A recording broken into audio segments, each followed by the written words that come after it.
Madame, Monsieur, bonsoir. À la une de ce journal du vendredi 5 octobre, la mise en place dans le Rhône à titre expérimental du RSA, entendé par la revenu de solidarité active pour les allocataires du RMI.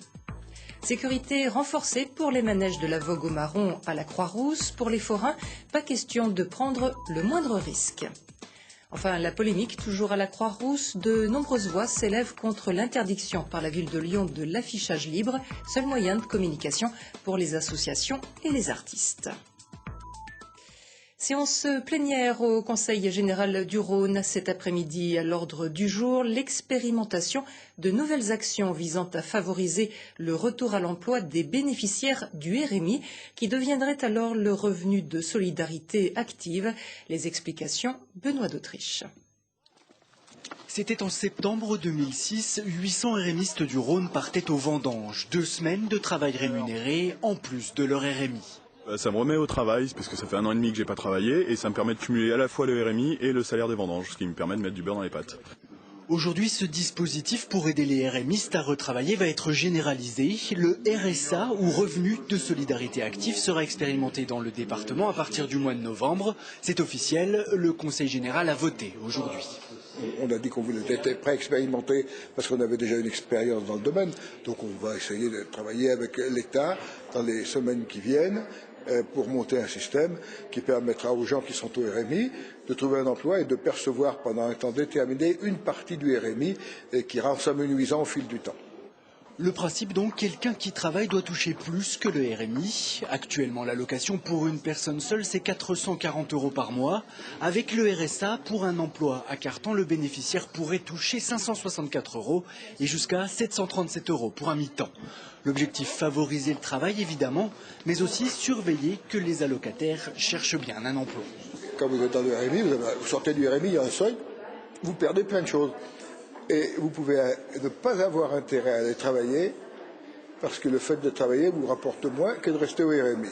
Pour l'instant, l'application du RSA demeure quand même un peu floue. Sur les 34 000 personnes bénéficiant du RMI dans le Rhône, seules quelques centaines pourraient en profiter.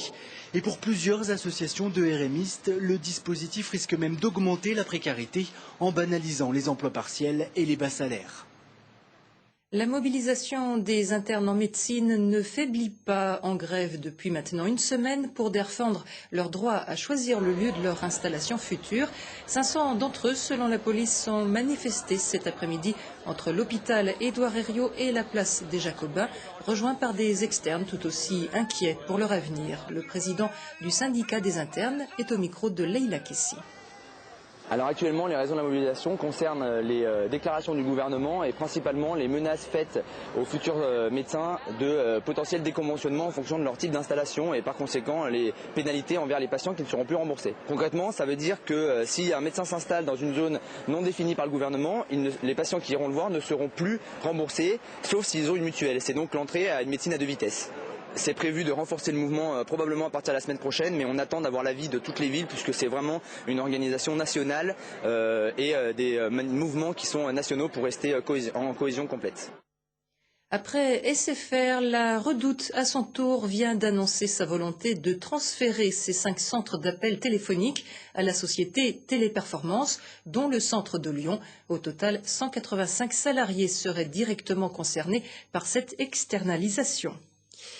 Coup d'envoi demain de la traditionnelle vogue des marrons à la Croix-Rousse. Comme chaque année, les forains ont investi les abords du boulevard. Parmi les manèges, certains font l'objet d'une attention toute particulière. Après l'accident mortel survenu l'été dernier sur un booster, on ne badine plus avec la sécurité. Le reportage de Gérald Bouchon. Ouais, la commission de sécurité a dit que c'était très bien, tout baigne. J'ai juste un projecteur à accrocher dans l'arbre au lieu de le laisser sur un trépied, ça risque moins de prise au vent. Alors je vais les écouter. Les temps sont durs pour les forains. Après l'accident de Saint-Germain-en-Laye qui a fait 2 morts en juillet, la commission de sécurité n'a rien laissé passer cet après-midi à la Croix-Rousse. Du calage des manèges au lestage des tentes, en passant par les périmètres de sécurité, notamment autour du Speed, une attraction qui ressemble, à s'y méprendre, au manège responsable de l'accident, à la fête des loges. Michel Roussel travaille pour la mairie. Il fait partie du centre technique de sécurité chargé de contrôler tous les manèges présentant un risque. Voilà, l'état de fixation du support de bras et l'état d'oxydation, s'il y a une oxydation, l'état des soudures et de vérifier l'usure également du frein. On vérifie déjà le cahier des charges du constructeur, on regarde les notices de calcul, on regarde les éléments disons, de fabrication, ensuite on regarde le matériel en mouvement, en charge, jusqu'à temps que disons, tous les éléments disons, du cahier des charges soient remplis. Depuis l'accident de cet été, la France s'est alignée sur les normes européennes de sécurité, certes plus contraignantes pour les forains. Il va y avoir, par exemple, pour les métiers à sensation, les métiers qu'on appelle les métiers à risque, si on peut appeler ça comme ça, ces métiers-là vont passer au contrôle technique tous les ans, au lieu de tous les 3 ans. Quant aux métiers traditionnels, ils continuent à passer tous les 3 ans. Les forains ne sont pas responsables de l'accident qui s'est produit au mois de juillet, mais il faut savoir qu'on attire le public pour le faire amuser, pas pour le faire blesser. Bref, à la vogue des marrons, on tente de dédramatiser tout en restant vigilant pour ne pas gâcher la fête qui durera jusqu'au 11 novembre. À la Croix-Rousse, toujours un collectif part en guerre contre la volonté de la ville de Lyon d'interdire l'affichage libre. Des responsables d'associations craignent en effet qu'une telle mesure ne nuise à leurs activités, la communication étant essentielle pour étirer le public. Les explications, Patrick Coudurier. Voici un geste qui peut coûter à son auteur jusqu'à 380 € d'amende. L'affichage en ville est strictement réglementé. La loi prévoit en effet des emplacements pour l'affichage d'opinion et les associations à but non lucratif. Problème, la majorité de ces panneaux sont squattés en permanence par des entreprises commerciales. On n'a pas envie d'habiter dans une ville où il n'y a que des publicités pour des marques de parfum ou pour Johnny Hallyday. L'espace public ne doit pas être réservé qu'aux marchands. Peut-être qu'aussi que les habitants, que les associations, ils ont le droit aussi, eux, d'être visibles. La mise en place au printemps dernier d'une unité du cadre de vie chargée de la propreté des espaces publics a durci les contrôles sur l'affichage. Résultat difficile aujourd'hui pour les associations de se faire entendre et pour les Lyonnais d'être tenus informés du prochain repas de quartier ou de la brocante annuelle au coin de la rue. La ville de Lyon opère une répression ciblée uniquement sur les associations culturelles et elle utilise des moyens qui sont particulièrement déplaisants, comme notamment des intimidations sur les gens des structures, des amendes très lourdes sur les gens qui sont pris en train de coller. La mairie de son côté reconnaît le durcissement des contrôles justifiés selon elle par des pratiques d'affichage sauvage. Rien en revanche n'a été prévu pour distinguer les afficheurs.